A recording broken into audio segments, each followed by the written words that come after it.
Hi everybody. Today I will show you how to import data into Google Sheets. To do this, first of all navigate to Google Sheets. Then make sure that your data is in XLSX format. Now, to import your data, click on File option at the top in your sheet and simply choose Import option. After you do this, you will see this pop-up where you can easily import your data from your drive or files that were shared with you, your recent files, or uploaded.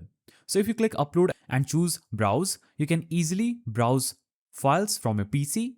Now, simply choose the file that you want to import the data from and click Open. Now, after choosing a file, you will see this pop-up. Here, you can click on Import Location option and click on this Create New Spreadsheet option. Now, you can either create a new spreadsheet, replace a spreadsheet, or insert new sheets. So we are going to choose Insert New Sheets.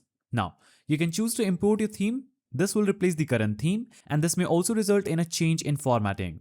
Now, after selecting this, click Import Data, and this will instantly bring your data into Google Sheets. So that is the simple way through which you can import data into Google Sheets. If you found this guide helpful, don't forget to like, subscribe, and hit that notification bell.